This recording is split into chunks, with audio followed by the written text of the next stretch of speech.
चलते हैं मार्कंडेय जी महाराज युधिष्ठिर को भगवान श्री राम की पावन लीलाओं का अद्भुत रस प्रदान कर रहे हैं। प्रसंग चल रहा है विदेहराज जनक जी के यहां धनुष यज्ञ में भगवान श्री राम ने धनुष भंग कर दिया है और सियाजू जयमाला डाल दिए। दुंदुभियां बज रही, जय घोष हो रहा, पुष्प वर्षा हो रही। ये देखकर जो दुष्ट स्वभाव के राजा लोग थे सब मिलकर के कहा कि इन राजकुमारों को बंदी बना लो और जानकी को छीन लो। अगर जनक सहायता करते हैं तो सहायक सहित सैनिकों सहित इनको मार दो।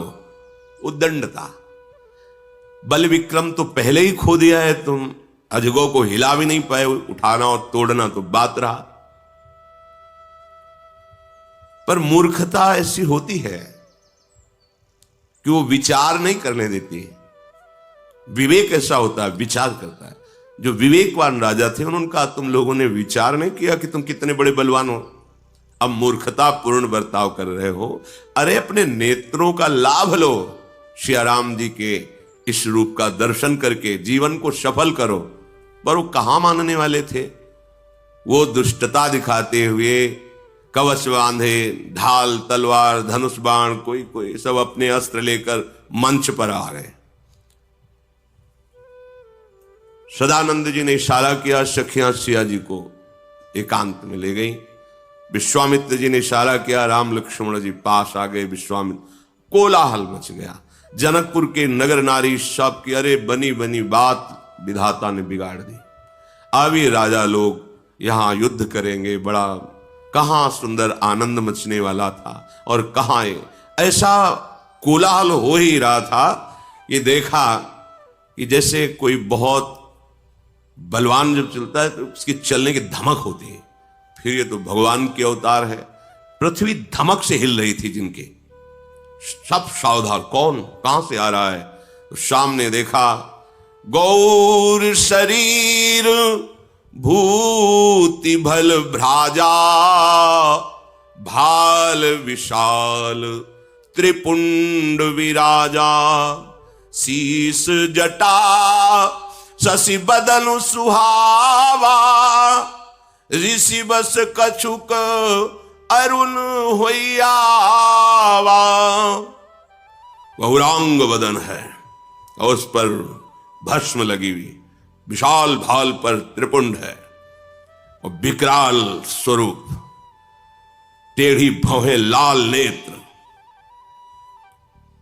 और एक सब ने परशुराम ने जो जो बड़े बड़े पले पले ढाल तलब कूद पड़े, मंच से भागे प्राण बचा के। भगवान परशुराम जी का आगमन हुआ। वस्त्र तो मुनियों के से है, वलकल की लंगोटी, मृग शर्म बंधा हुआ, पीछे दो तुड़ीर, दाहिने हाथ पे फरसा, बाएं हाथ पर धनुष और सिंहवत चाल। ये विकराल रूप देख करके जो मुनि हृदय थे, जो शांत हृदय महात्मा जन थे, बड़े प्रसन्न हुए। ये जो बहुत डींगे हाँक रहे थे ना, ऐसे भागे जैसे बाज मैदान में उतरे तो एक पक्षी दूसरा नहीं दिखाई देगा। रंगमंच पर कोई नहीं। वो जो दुष्ट जन बड़े उछल रहे थे ना, सिंहासनों के पीछे छुप गए। एकदम भागने का अवसर नहीं कि दृष्टि पड़ेगी। जिनके भीष्म जी चेला हैं, द्रोणाचार्य जी चेला है, वो भगवान परशुराम अस्त्रवेत्ता दिव्यास्त्रों के स्वामी हैं। इन्हीं के तो शिष्य है द्रोणाचार्य जी, भीष्म जी। कर्ण भी शिष्यता छल करके प्राप्त किए। दिव्यास्त्र भाग के कहा जाएगा। ब्रह्मांड में किसी कोने पे जाए भगवान परशुराम का दिव्यास्त्र उसे बख्शेगा थोड़ी। जिधर दृष्टि जाती खड़े हो जाते हैं, अपने बाबा का नाम, अपने बाप का नाम बता के साष्टांग दंडवत। देखत भृगुपति बेश कराला, उठे सकल भय बिकल भुआला, पितु समेत कही कही नीज नामा, लगे करन सब दंड प्रणामा। खड़े भाग के आए, साष्टांग दंडोत, हमारे पिता का नाम ये है, हमारा नाम ये है, ऐसा। जहां ऐसे दृष्टि की जो प्रणाम कर रहा है, वो समझ गया मेरी आयु पूरी हो गई। यद्यपि वो सहज ही देख रहे, जेहि सुभाय चित वही तु जानी, सो जानई जनु आयु खुटानी। गई राजा लोग प्रणाम किए। तत्काल सदानंद ने इशारा किया, जनक जी सामने आए और प्रणाम करके जानकी जी को सखियां ले आई। जानकी जी प्रणाम किया परशुराम जी के चरणों में, देखा, आशीष दिया, इशारा किया सदानंद ने, सामने से ले जाओ इनके। आशीष दीन सखी हर सानी, निज समाज लई गई शयानी। चतुर सखिया प्रणाम करवा के विश्वामित्र जी खड़े हुए, समीप आए, गले मिले परशुराम जी के। राम लखन को इशारा किया, प्रणाम करो। प्रणाम। नेत्रों से पूछा परशुराम जी, कौन है राजकुमार? राम लखन दशरथ के ढोटा, दीन आशीष देखी भल जोटा। बड़ी सुंदर जोड़ी है, गौर श्याम, चिरंजीवी भव। परशुराम जी, महाराज ये चक्रवर्ती सम्राट महाराज दशरथ के पुत्र राम लक्ष्मण हैं, हमारी यज्ञ रक्षा के लिए आए, चिरंजीवी भव, चिरजीवी का आशीर्वाद दिया। फिर राम जी की तरफ देखते हैं, हृदय कुछ हो प्रेम विवस्था में डूबता चला जा रहा है। राम ही चितई रहे थकी लोचन, रूप अपार मार मदमोचन। करोड़ों कामदेवों के अभिमान को चूर करने वाला प्रभु श्री राम का रूप है। देखकर परशुराम जी का हृदय प्रेम विवश हो रहा। फिर सावधान, दृष्टि रोषवश करते हुए कहा, बहुर बिलो की विदे हसन, कहु कहा अति भीर, पूछत जानी अजान जिमी, व्याप्यऊ को पुशरीर। हृदय को संभाला और क्रोध धारण करते हुए कहा, ए जनक, ये कैसी राजाओं की सभा है, यहां क्या हो रहा है? जनक जी हाथ जोड़ के सामने, महाराज हमारी पुत्री जानकी जी हमारे महल में विराजमान भगवान शंकर का अजगो खेल खेल में एक दिन से बाएं हाथ से उठा लिया। तब मुझे लगा कि मेरी पुत्री का वही वर होगा जो इस अजगो का खंडन करेगा। तो हमने धनुष यज्ञ की रचना की और ये सब उसी स्वयंवर में आए हुए। दृष्टि घुमाई, देखा अजगो जो हमारे आराध्य देव का है वो खंडित ऐसे जमीन में पड़ा हुआ है। अत्यंत क्रोध में भर गए और कहा, तू बड़ा ज्ञानी बनता है लेकिन मैं तुझे मूर्ख कहता हूं। देवाधिदेव महादेव के इस अजगो का इस तरह अपमान, ये कोई स्वयंवर की वस्तु है? हमारे आराध्य देव के धनुष को तोड़कर ऐसे फेंक दिया गया। तू शीघ्र बता किसने धनुष तोड़ा है, नहीं तो पूरे राज्य का तेरे विनाश कर दूंगा। भगवान परशुराम, जहां तक तेरा अधिकार है सबको नष्ट कर दूंगा। अब तो सब डर गए, मंत्री राजा आई हुई सभा की बनी बात सब बिगड़ गई। कोई उत्तर दे तो कैसे दे? कोई भी ऐसा सभा में नहीं है जो भयभीत ना हो गया। विश्वामित्र जी भी चिंता में पड़ गए, क्योंकि जानते ही रिश्तेदार तो पहले से ही है और वैसे भी ऋषि है। सीता जी की माता जी को बड़ा दुख हुआ। उन्होंने कहा, विधाता ये क्या रचना रची है? अभी तो आनंदित हुए थे, महाराज आ गए और ये कह रहे जहां तक जनक का अधिकार वहां तक की पूरी भूमि में विनाश कर दो। कर देगा, कोई इनके लिए बड़ी बात थोड़ी है। दुष्ट राजाओं को 21 बार घूम घूम कर पृथ्वी में काटा, रक्त के कुंड भर गए। ऐसा जब जमदग्नि जी को शास्त्राभाव अर्जुन के परिवार वालों ने मारा, उसी दिन प्रण कर लिया ऐसे दुष्ट राजाओं को जीवित नहीं रहने देंगे। तो सब कुछ जानता है इनके बल विक्रम को। परशुराम जी का वो भयंकर रूप और वो वचन सुनकर सिया जी भी डर गए। एक एक पलक झपकने का समय कल्पों के समान लगने लगा। जनक जी भयभीत, पूरी नगर की प्रजा भयभीत, जनक जी की पत्नी भयभीत, सिया जी भयभीत। भगवान श्री राम ने देखा तो सबको निर्भय करने वाले प्रभु उठे, सहज में उठे। ना कोई हर्ष है, ना कोई शोक है, ना कोई भय है। हाथ जोड़ा, कहा प्रभु आप जानना चाहते हो कि धनुष किसने भंग किया? तो नाथ शंभु धनु भंजनिहारा,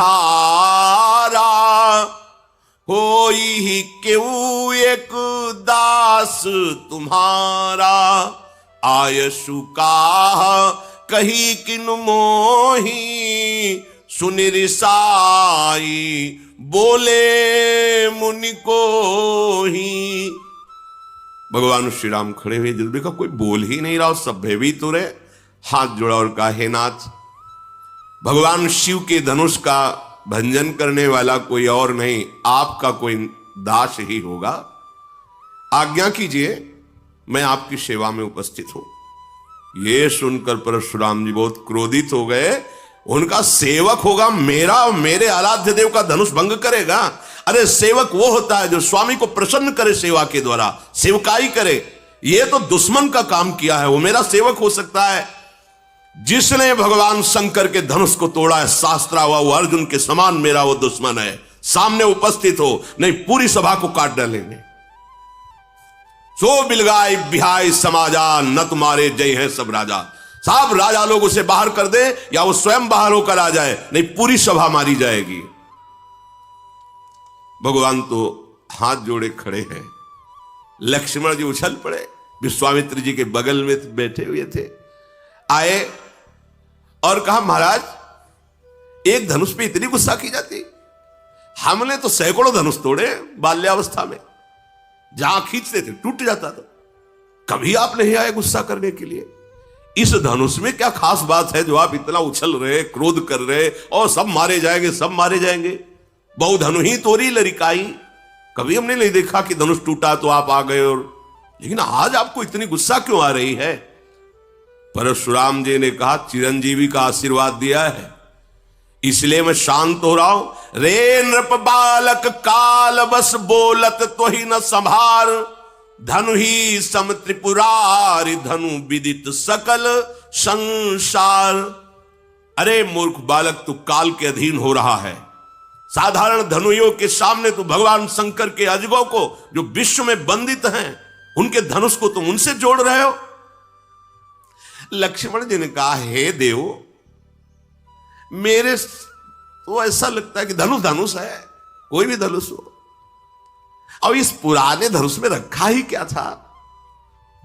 उठाया जरा में टूट गया, इससे किसी का लाभ और हानि तो हुआ नहीं। मेरे प्रभु ने तो इसे समझा कि बहुत वजनदार है, बहुत कठोर है, तो उठाते ही टूट गया, इसमें कोई दोष नहीं है। और आप बिना किसी दोष के ऐसे उछल उछल करके क्रोध कर रहे हैं, हमको तो अच्छा नहीं लगता आपका ये स्वरूप। परशुराम जी ने इसे फरसा लिया, बोले चितई परसु की ओरा, रे सठ सुने स्वभाव न मोरा, बालक बोली बधौ नहीं तो ही, केवल मुनि जड़ जा नहीं मोही, बाल ब्रह्मचारी अति कोही, विश्व विदित क्षत्रि कुल द्रोही, भुजबल भूमि भूप बिनु कीन्ही, विपुल बार मही देवन दीनी, सहस्र बाहु भुज छेद निहारा, परसु बिलोक महीप कुमारा। परसा से दिगाए, दुष्टता की बात करता है, मेरे स्वभाव को नहीं जानता। अभी तक तू जीवित है केवल बालक समझकर चिरंजीवी आशीर्वाद दिया, इसलिए पूछ ले विश्वामित्र से, मेरी महिमा पूछ ले अपने गुरु से। मुझे निरा मुनि मत समझ, मैं बाल ब्रह्मचारी अत्यंत क्रोध करने वाला हूं, और दुष्ट राजाओं का विनाश करने वाला है मेरा फरसा है। अपनी भुजाओं के बल से 21 बार पृथ्वी के दुष्ट राजाओं को काट काट करके उनके राज्य का दान ब्रह्म ऋषियों को किया है। शास्त्राबाहु की भुजाओं का छेदन करने वाले मेरे फरसे को देख। ऐ राजा के बालक, तो अपने माता पिता को शोक से युक्त करना चाहता है क्या? जब मैं दहाड़ता हूं और फरसा लेकर दौड़ता हूं तो स्त्रियों के गर्भ गिर जाते हैं, प्रहार करने की बात नहीं रहती।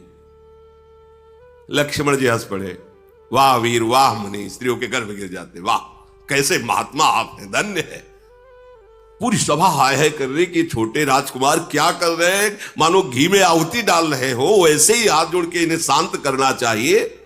लक्ष्मण जी ने हंस करके कहा कि अब समझ में आया कि आप कितने जोर के योद्धा हो, पर हम आपको बता दें कि फूंक से पहाड़ नहीं उड़ाया जा सकता।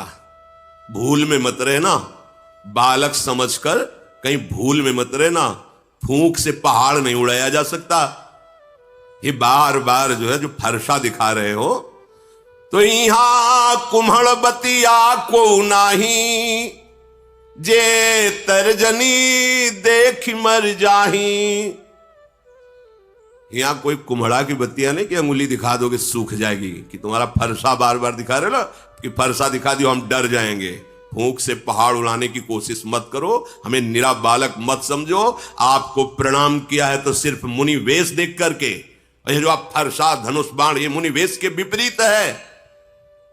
मैं अभिमान से नहीं कहता हूं, आप सच्ची समझ लो, मुझे केवल बालक मत समझना। अगर हम आपसे अभी नम्रता से पेश हो रहे हैं तो उसका कारण है, भृगुसुत समुझी जनेऊ बिलोकी, जो कछु कहो सहस्र ऋषिरों की। आप जो बोल रहे हो ना, और मैं सह रहा हूं, इसका कारण एक ही है। एक तो यज्ञोपवीत धारण किए ब्रह्म ऋषि हो, और दूसरी बात जानता हूं भृगुवंश को पावन करने वाले महात्मा हो। इसी के कारण आपके ऐसे कठोर वचन और ऐसे अभिमान भरे वचन सुनकर मैं शांत हूं, क्योंकि हमारे कुल में देवता, ब्रह्म ऋषि और भगवान के भक्त, इन पर कभी हाथ नहीं उठाया जाता, चाहे जितना बड़ा अपराध कर दे। हमारे कुल में वीरता इन पर नहीं दिखाई जाती। आप ब्रह्म ऋषि है, महात्मा है, भगवान के भक्त पर, महात्मा पर, ब्रह्म ऋषियों पर हमारे कुल में कभी हाथ नहीं उठाया जाता, क्योंकि इनको मारने से बहुत बड़ी ब्रह्म हत्या लगती है, और अगर इनसे हार जाए तो बड़ी भारी अपकीर्ति होती है। फिर भी हम आपके पैरे ही पड़ रहे हैं कि आप शांत हो जाइए। आपको ज्यादा ही अस्त्र शस्त्र दिखाने की जरूरत नहीं, क्योंकि आपके वचन ही करोड़ों वज्र के समान हैं, तो और अस्त्र प्रहार करने की जरूरत क्या है? आपने बेकार में फरसा धारण कर, फरसे से ज्यादा तो आपके वचन है कठोर, अर्थात मुनि के वचन बहुत मृदु, शांत और समदर्शिता से युक्त होने चाहिए, वो आपके हैं नहीं। अगर आपको हम कुछ अनुचित बोल रहे हो तो आप उसका लक्ष्य समझ लेना, आपके पास धनुष बाण और फरसा देख करके। अगर आप केवल मुनि बन करके आते तो अर्घ पाद्य देकर आपके चरणों में ही बैठे रहते। पता नहीं क्या हो रहा है कि लक्ष्मण जी बोल रहे हैं और परशुराम जी का हाथ काम नहीं कर रहा, नहीं उनके सामने कोई बोल सके। अब विवश हो गए। विश्वामित्र जी का समझाओ ना अपने चेला को, बहुत उद्दंडता कर रहा। कौशिक सुनौ मंद यह बालक, कुटिल काल बस निज कुल घालक, भानुवंश राकेश कलंको, निपट निरंकुश अबुध असंको। विश्वामित्र जी समझाओ ना इसे, बड़ा कुबुद्धि है, कुटिल है, एक काल के बस हो रहा। अगर हमारा फरसा चला तो इसके ऊपर ही नहीं पूरे इसके वंश का विनाश कर देंगे। ये तभी निकलता है जब कमजोर हो जाता है सामने वाला। हमारी बात बताओ ना कि हम कौन हैं। अभी एक क्षण में काल का ग्रास हो जाएगा। मैं पुकार करके कहता हूं इसके बाद कोई मुझे दोष मत देना। लक्ष्मण जी ने कहा, महाराज दूसरे को बताने की जरूरत ही नहीं। आपका यश, जब से आप आए तो अपने मुख से इतनी बार यश कह चुके हैं कि दूसरे को परिचय बताने की जरूरत नहीं। आप बार बार फरसा उठा बता चुके हैं। अगर अभी कुछ और रह गया हो तो और बता दीजिए। सब कह रहे कि ये जो गौर वर्ण का कुमार है तो बहुत ही विचित्र है। हमें लगता है भगवान आपको संतोष नहीं है। आप क्रोध मत रोकिए।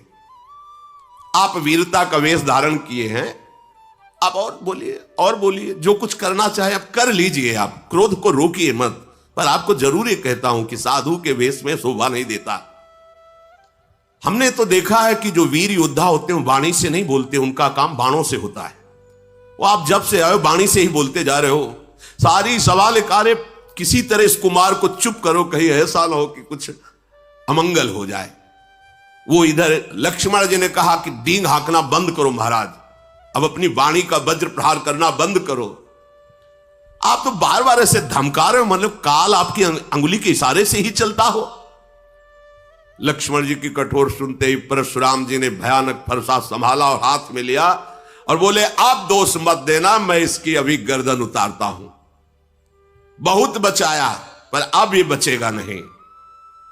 विश्वामित्र जी आ गए, क्षमा कीजिए क्षमा कीजिए। देखो, बालकों की बातों पर आप जैसे महान ऋषि ध्यान नहीं देते, इनका स्वभाव ही ऐसा होता है। परशुराम जी ने कहा, मैं कुछ समझ नहीं पा रहा हूं कि वही मैं परशुराम, वही मेरा फरसा, मेरे हृदय में दया का लेश नहीं और गुरुद्रोही मेरे सामने कठोर वचन कह रहा, मैं कुछ कर नहीं पा रहा। ये उत्तर पर उत्तर दिए जा रहा है, मैं इसे मार नहीं पा रहा। विश्वामित्र जी, हमें लगता है तुम्हारा प्रेम काम कर रहा है, कि हमारा तुम्हारा पहले का प्रेम है और तुम्हारे इसीलिए हमें लगता है हम इन्हें छोड़ रहे हैं, नहीं तो अब तक इस गुरुद्रोह करने वाले को मैं यमपुर पहुंचा देता।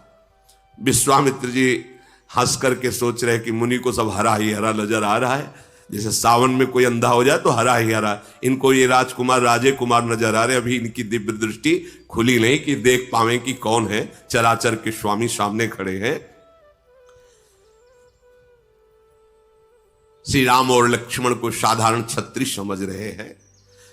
विश्वामित्र जी ऐसा मन में सोचकर सावधान कर रहे, शांत। लक्ष्मण जी पीछे से विश्वामित्र जी के कहा कि महाराज, आपका सील और स्वभाव देखकर, क्या सील है, नम्रता है आपकी और क्या स्वभाव है आपका, और हंस दिए। हम बतावे आपका सील स्वभाव? माता का गला उतारा है फरसे से, बड़ा सील है। अरे सब कह रही क्या, मतलब लक्ष्मण जी में भय कहां, भगवान शेष के अवतार है। मैं अच्छी तरह से जानता हूं, आप अपने माता की ऋण से ऋण हुए और पिता की ऋण से। अच्छा, गुरु का जो ऋण है वो आप उतारने के लिए मेरे भरोसे आए हो कि अब मैं इनको मार दूंगा तो गुरु ऋण से ऋण हो जाऊंगा। अच्छा, तो ब्याज सहित बताइए आपका गुरु ऋण क्या है, मैं चुका दूं। बुलाइए किसी हिसाब करने वाले को और बताइए आपके गुरु ऋण में मैं क्या चुका दूं। सुनि कटु बचन कुठार सुधारा, हाय हाय सब सभा पुकारा। भगवान परशुराम, आप तो नहीं बचेगा। और एकदम लक्ष्मण जी ने कहा, फरसा मत दिखा मुझे बार बार। आपको रणधीर और वीर दूसरे मानते होंगे, ये फरसा दूसरों को दिखाओ। हमारे यहां ब्रह्म ऋषियों पर कोई बल नहीं चलता है, इसीलिए मैं चुप हूं। सब सभा के लिए लगे, अनुचित है अनुचित है, लखनलाल ऐसा मत बोलो, ये महावीर है। सब पुकार। भगवान श्री राम ने लक्ष्मण जी को नेत्र तरह, लक्ष्मण जी चुपचाप सीधे पीछे वापस हो गए।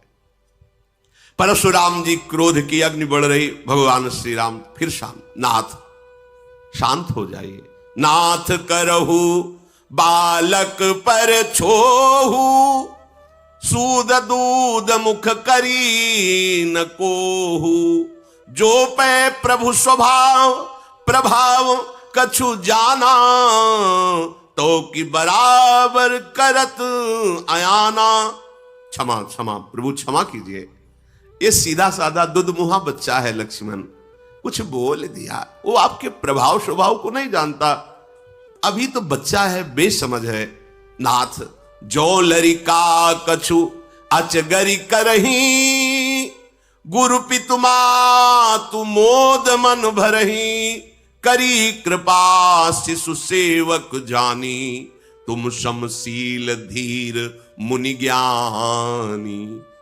बालक है, बालकों की चपलता देखकर माता पिता गुरु नाराज नहीं होते हैं, मोद धारण करते हैं। छोटा सा बच्चा सेवक जानकर कृपा कीजिए, आप समदर्शी सुशील धीर ज्ञानी महात्मा है, प्रभु आप शांत होइए, शांत। ऐसा लगा जैसे आग के ऊपर पानी पड़ गया हो। परशुराम, हाँ तुम हमारी महिमा को जानते हो, राम वचन सुने कछुक जुड़ाने। पीछे से लक्ष्मण जी ने मुस्कुरा करके फिर परशुराम जी को इशारे से, परशुराम ने कहा देखो तुम प्रार्थना करो, वो हंस करके फिर हमें क्रोध दिला रहा है। ये बड़ा, राम जी के पीछे से इशारा करे, बहुत जोर के मुनि हो तो, और हंस लक्ष्मण जी की हंस, और राम जी हाथ जोड़कर गंभीरता, आप महामुनि धीर हुए, और लक्ष्मण जी हंस के, हमें पता है कितने बड़े तुम वीर हो। उन्होंने कहा कि राम तोर भ्राता बड़ पापी, ये बड़ा पापी है, मुझे वहां से फिर जला रहा है, तुम इसे दुधमुआ बच्चा कहते हो। अरे गौर शरीर श्याम मन माही, कालकूट मुख पय मुख, ये दुधमुआ नहीं जहरीला है, भगवान शेष के अवतार है, दुधमुआ थोड़ी है। जहरीले ऐसे जहरीले कि उन्हीं के तेजाग्नि से संपूर्ण प्रलयाग्नि प्रकट होती है और सब सृष्टि का लय हो जाता है। ये गोरे बदन वाला जो छोटा कुमार है, तुम इसे दुधमुआ कह रहे हो, दुधमुआ नहीं, ये विषमुआ है, बड़ा टेढ़ा है, तुम जैसे सील स्वभाव वाले हो ऐसा नहीं है वो। तुम्हारे पीछे देखो, हमको फिर चिढ़ा रहा है, देखो चिढ़ रहे हैं भगवान परशुराम, इतने महामुनि, और लक्ष्मण जी जाए सारे, तो वो फिर देखो बोला, गुस्सा हो रहे। लक्ष्मण जी ने खुलकर हंस के कहा कि मुनि, आपको आज तक ये ज्ञान नहीं हुआ कि क्रोध करना पाप है? इस क्रोध के वशीभूत होकर के बड़े अनुचित हो जाते हैं कार्य, पूज्य जनों की हिंसा हो जाती है। आपको इतना ज्ञान नहीं कि आपको क्रोध नहीं करना चाहिए? वैसे तो आप मुनिराज हैं, मैं सदैव आपके दासत्व को ही स्वीकार करता हूं, ऋषियों की दासता स्वीकार करता हूं। अब तो क्रोध त्याग दीजिए, धनुष टूट गया, अब जुड़ेगा तो है नहीं, खड़े खड़े बार बार उलर रहे हो आप, तो पैर दुखने लगे होंगे, आसन पे बैठ जाओ, आपके पैर थोड़ा विश्राम कर ले, बैठ जाइए। अगर धनुष के बिना आपको चैन न पड़े तो हमारे अयोध्या में ऐसे कारीगर हैं, हम अभी बुलाते हैं, एक क्षण में धनुष को जोड़ देंगे, कारीगरों से जुड़वा के आपको धनुष देंगे। लक्ष्मण जी जब ऐसी बातें, जनक जी थर थर कांप रहे हैं और हाथ जोड़ के कह रहे हैं, बस चुप रहिए, चुप रहिए, आप ऐसी बातें क्यों कह रहे हैं? जनकपुर के सब स्त्री पुरुष कांप रहे, मन ही मन कह रहे हैं कि बना बनाया काम परशुराम जी वैसे ही क्रोधित थे, ये छोटा कुमार और आग में घी की आहुति डालता जा रहा है। लक्ष्मण जी की निर्भय वाणी सुनकर भगवान परशुराम जी का क्रोध और बढ़ रहा है, पर हृदय में कोई क्रिया नहीं हो रही। वाणी से तो बोलने पर हृदय एकदम शांत है, ना तो मारने की इच्छा हो रही है, एकदम हृदय शीतल, क्योंकि सामने साक्षात भगवान श्री राम विराजमान है। ये मन का मैला, शरीर का सुंदर, ऐसा लग रहा है जैसे विश्व में से भरा सोने का कलश हो। इसको भाई बस शांत कर दो, परशुराम जी सबसे इसको शांत कर दो। लक्ष्मण जी ने हंस करके कहा कि और किसी को कहने की जरूरत ही क्या है महाराज, आपका शांत वेश देखकर वैसे ही हम शांत हैं, मतलब आपका तो खुद अशांत स्वरूप हो रहा है इस समय। प्रभु श्री राम ने ऐसे देखा, अब शांत रहिए। लक्ष्मण जी सकुचा गए और विश्वामित्र जी बुलाए, लक्ष्मण जी को पास बैठाला। भगवान श्री राम हाथ जोड़े और विनय के साथ कोमल वाणी में कहा, प्रभु आप सुजान हो, बड़ा सुंदर स्वभाव आपका है, आप उस बालक की तरफ से मैं क्षमा मांगता हूं। देखो बालकों का स्वभाव जैसे बरैया होती ना, वो बैठेगी उसका स्वभाव है, और अगर वो जरा सा डंक मारेगी तो वो फूल जाता है, जलन होती। ये बच्चों का स्वभाव, खेल खेल में कुछ अमंगल कर सकते हैं। जो साधुजन होते हैं, बड़े बूढ़े जन होते हैं, बच्चों पर दोष नहीं देखते हैं। आप कृपा करो, नाथ जानना चाहते हो कि धनुष भंग करने वाला अपराधी कौन है? तो अपराधी मैं आपके सामने हूं। ये धनुष भंग अपराध मेरे से हुआ है, यदि आप अपराधी जानना चाहते हो तो मैं हूं। स्वामी अब चाहे आप कृपा करो या क्रोध करो, वध करो या बंधन में डाल दो, जैसा आप समझे।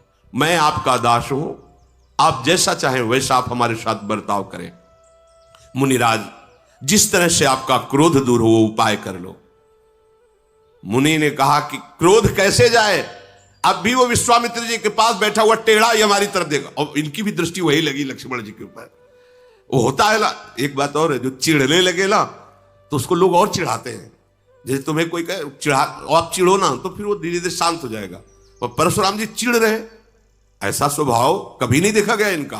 पर आज भगवान का प्रभाव और स्वभाव ऐसा है कि वो सब है तो भगवान के अंश ही ना, वो अहंकार नहीं रहने देते। किसी सुनहु राम कर सहज स्वभाव, जन अभिमान न राखे काऊ। परशुराम जी की विनय राम जी कर रहे, पर राम जी पर नहीं देख रहे, लक्ष्मण जी की तरफ देख रहे। जो विश्वामित्र वहां से वो मुस्कुरा के ऐसे बोले, फिर भी देखो वहां से हमारी हंसी उड़ा रहा है और वो टेढ़ा ही देख रहा है। अब तो इसकी गर्दन पर कुठार ना चलाया तो मेरा क्रोध करना व्यर्थ चला जाएगा। अरे जिस कुठार की घोर आवाज सुन करके दुष्ट राजाओं की स्त्रियों के गर्भ नष्ट हो जाते थे, उस फरसे को मैं धारण किया, फिर भी ये राजपुत्र जीवित है, मेरा हाथ क्यों नहीं चल रहा? मेरे क्रोध से तो छाती जल रही, पर मैं कुछ कर क्यों नहीं पा रहा? क्या हो रहा है मेरे को? ये विपरीत दशा कैसी, ये विपरीत स्वभाव कैसा? पता नहीं इस समय मेरे हृदय में क्या हो रहा है। भगवान परशुराम जी कह रहे, मुझे लगता है कि मेरे हृदय में जो कभी नहीं थी वो दया आ गई क्या मेरे हृदय में, इसीलिए दुस्साह दुख सह रहा हो। लक्ष्मण जी ने वही से मुस्कुरा के कहा, सिर नवा के, कि महाराज आपकी दया भी आपके स्वरूप के अनुकूल ही है। मतलब दया भी, ये दया है, हाहाकार मचा दिए, ये दया है आपकी, ऐसा मान। और आप जब बोलते हैं महाराज तो ऐसा लगता है फूल झड़ रहे हैं। महाराज जब आपकी दया में यह हालत है तो जब आप निर्दयता करते होंगे तो क्या होता होगा? दया में तो जल रहे हैं और जब निर्दयता आएगी तो क्या होगा? अगर क्रोध आ गया तो हमें लगता है आप ही का शरीर भस्म हो जाएगा। परशुराम का देखा जनक, देखा अब हम शांत हो रहे थे, फिर इसने आग लगा दी है, अब तो पक्का ये यमराज का अतिथि बनेगा। नहीं तो एक बात है, इसको मेरी आंखों के सामने से हटा दो। पता नहीं क्या हो रहा, परशुराम जी बार बार कहते पक्का, और फिर बोले एक उपाय है जनक जी, इसको सामने से हटा दो, मेरे सामने से हटा दो। ये राजपुत्र को देखते ही मुझे गुस्सा। लक्ष्मण ने हंसकर कहा, महाराज उनको हटाने की जरूरत नहीं, ऋषियों का एक स्वभाव होता है, जिसे नहीं देखना चाहते आंख बंद कर लेते हैं। आप आंख बंद कर लीजिए तो मान लीजिए कोई है ही नहीं। लक्ष्मण जी ने कहा, मूंदे आंख कतहु को नहीं, हटाने की जरूरत नहीं, आप अपनी आंख मूंद लीजिए। परशुराम तब राम प्रति बोले उरयति क्रोध, संवत्सरासन तोरि सठ करसि हमार प्रबोध। क्रोध धारण करते हुए भगवान राम से कहा, तू भी उसी का भाई है ना? बार बार विनय करता है और भगवान शिव के धनुष को तोड़ा और हमें ज्ञान सिखाने चला है। तेरा भाई तेरी ही सम्मति से मुझे कटुवचन बोलता है और तू आकर छल से हाथ जोड़कर मुझे शांत करना चाहता है। आज मैं युद्ध में तुझे परास्त करूंगा, क्योंकि तेरा नाम राम है ना, अब ये राम नाम तेरा। मैं युद्ध में, अये शिवद्रोही, छल त्याग कर मुझसे युद्ध कर, भगवान श्री राम से कहा, नहीं तो भाई सहित तुझे इस रंगमंच पर मार डालूंगा। हर्षाली भगवान श्री रामचंद्र जी हाथ जोड़े से महान गंभीर।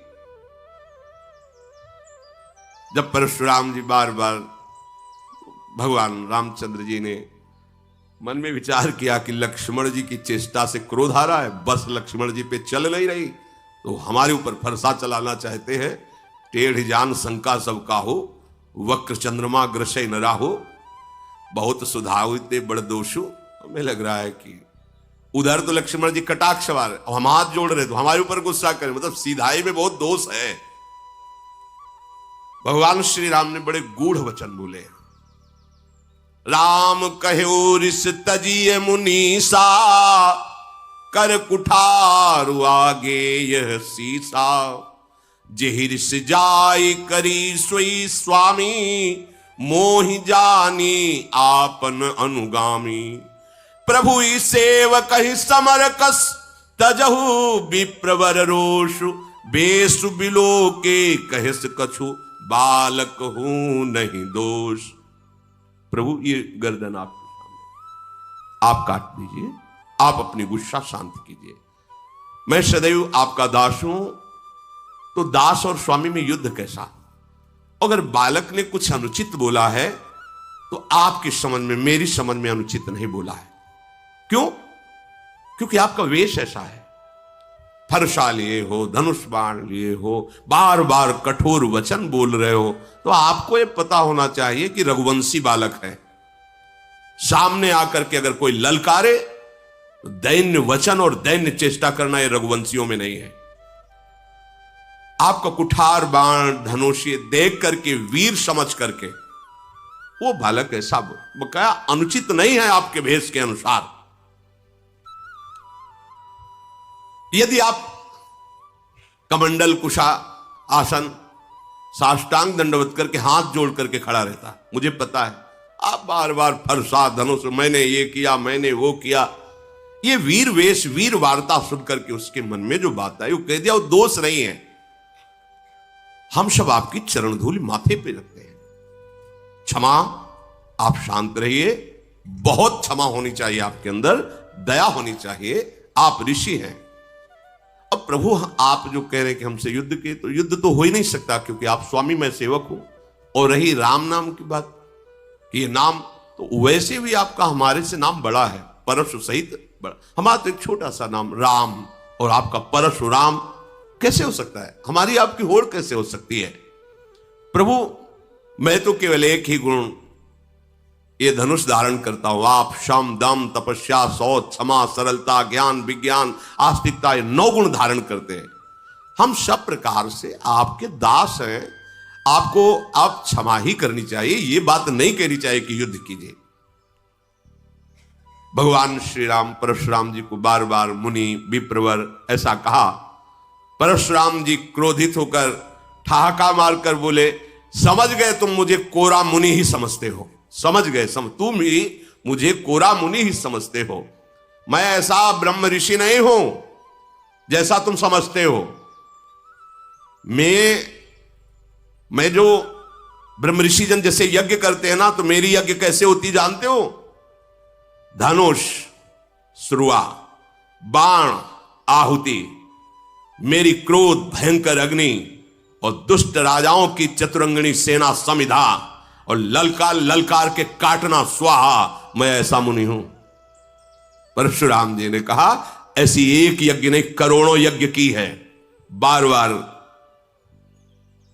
मेरा प्रभाव तुझे भी मालूम नहीं, तू निरा मुझे ब्रह्म ऋषि मत समझ लेना।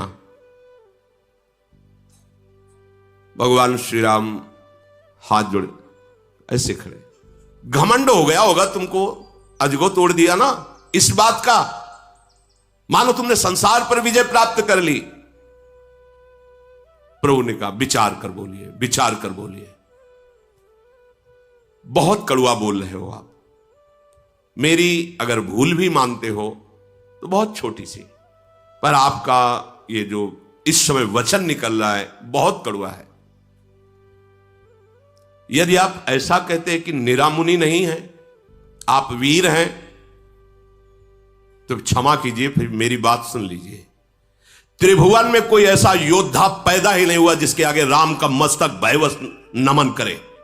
अगर आप ऐसा समझते हो कि आप बार बार मुझे मुनि समझता है, ब्रह्म ऋषि समझता है, तो आप एक बात समझ लो, त्रिभुवन में कोई ऐसा योद्धा वीर पैदा ही नहीं हुआ कि राम का मस्तक उसके सामने भययुक्त होकर झुक जाए।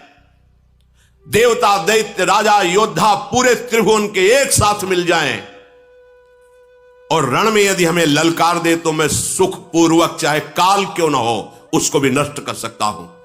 ये भयवश आपके सामने शीश नहीं झुका रहा, मुनि मानकर ही झुका रहा हूं। और आपको बताया हमारे रघुवंश में महाराज दशरथ जी देवराज इंद्र की सहायता करने गए थे। हमारे रघुवंश की कुल की ऐसी प्रशंसा है कि रण में यदि ललकार दे तो सामने चाहे कोई काल भी क्यों ना कदम पीछे नहीं हटेगा।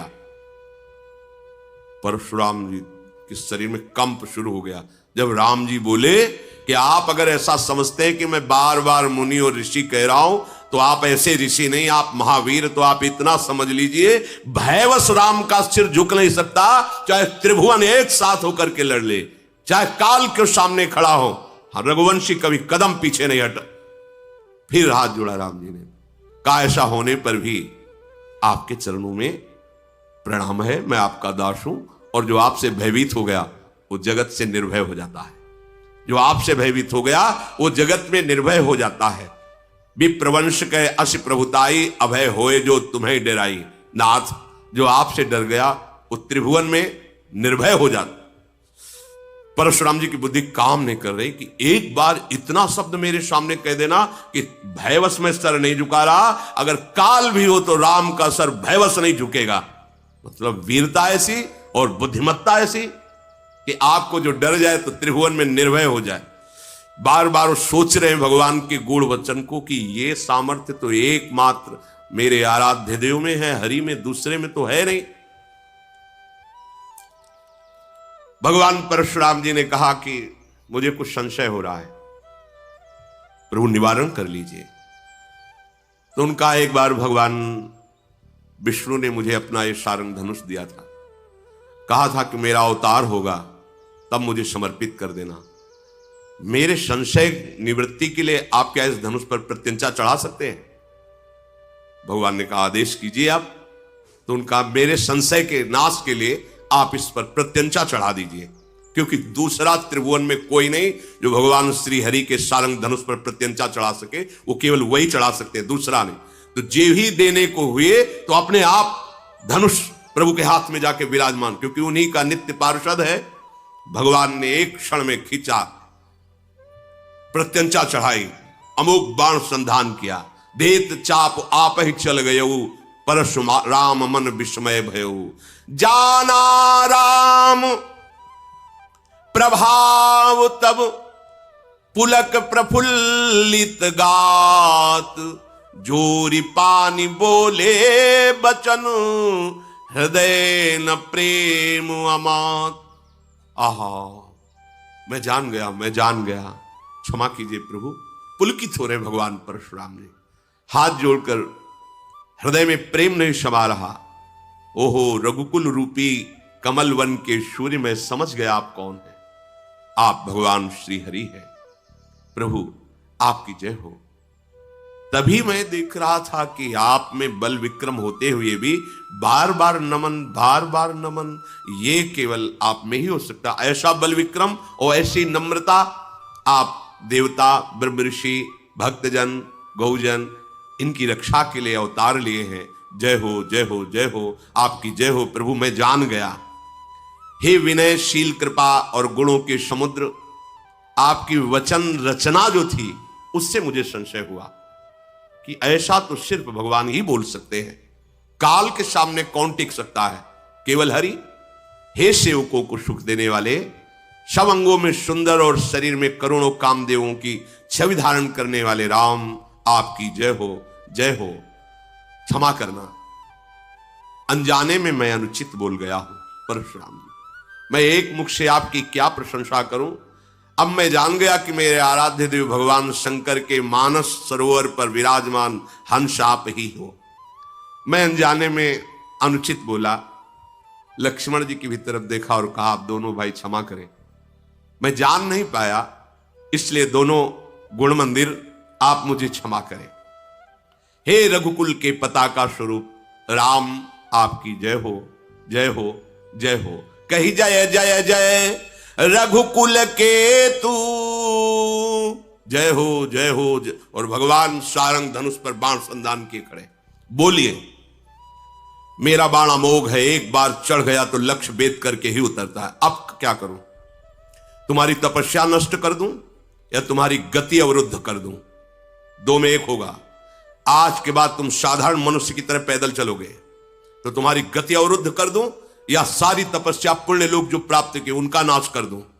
परशुराम जी ने कहा पुण्य लोकों का नाश कर दूं, मेरी गति अवरुद्ध मत करो, क्योंकि पृथ्वी को जीत कर कश्यप जी को दे दिया है तो हम सिर्फ गंधमादन पर्वत पर जा, और वहां अंतर्ध्यान गति से ही जा सकते हैं। इसलिए प्रभु मेरी गति को आप मत नष्ट करो, मेरे पुण्य लोकों को, तपस्या को नष्ट करो। तत्काल भगवान ने बाण के द्वारा उनके तप का नाश कर दिया। भृगुपति गए बनहि तप हेतु, पुनः तपस्या संचय करने के लिए गंधमादन पर्वत पर भगवान परशुराम जी गए। अब तो जो कायर क्रूरकर्मी राजा लोग, राक्षस लोग छुप छुप के राजा बन के आए थे ना, कि अरे धनुष भंग तो किया ही, परशुराम जैसे महावीर चरणों में माथा रख के जय जय करके चले गए, टिकना ठीक नहीं है, सब भाग गए। जितने क्रूरकर्मी राक्षस राजा बन के गए थे, अब तो देवताओं की दुंदुबियां बजने लगी, फूल बरसने लगे। सब जनकपुर के जितने स्त्री पुरुष और भक्त राजा है सब आनंदित हो गए। जनक जी का जो सुख हृदय में उत्पन्न हो रहा है उसका कैसे वर्णन किया जाए। मानो किसी दरिद्री को बहुत बड़ा खजाना मिल गया हो। सीता जी निर्भय हो गई। ऐसा सुख हो रहा है जैसे चंद्रमा का उदय हो गया हो और चकोरी रूप पान के लिए लालायित हो। जनक जी ने विश्वामित्र जी के चरणों में माथा रखा और कहा, प्रभु आपकी कृपा से सब मंगल ही हुआ, नहीं तो परशुराम जी को देखकर लग रहा था अब बड़ा अमंगल हो जाएगा। रघुनाथ जी ने धनुष तोड़ा, हमें कृतार्थ किया, अब आगे क्या होना चाहिए आप कृपा करके कहिए। मुनि ने कहा कि वैसे विवाह तो धनुष के अधीन था, जो धनुष भंग करेगा सिया जी का विवाह वो तो हो गया, पर कुल परंपरागत के अनुसार अब होना चाहिए, इसलिए तुम अपने कुल का व्यवहार करो जैसा ब्याह का होता है, और तत्काल अयोध्या को दूत भेजो और अयोध्याधिपति महाराज दशरथ को सूचना दो कि आप बारात लेकर के आओ जनकपुर, और यहां फिर कुल के अनुसार ब्याह हो,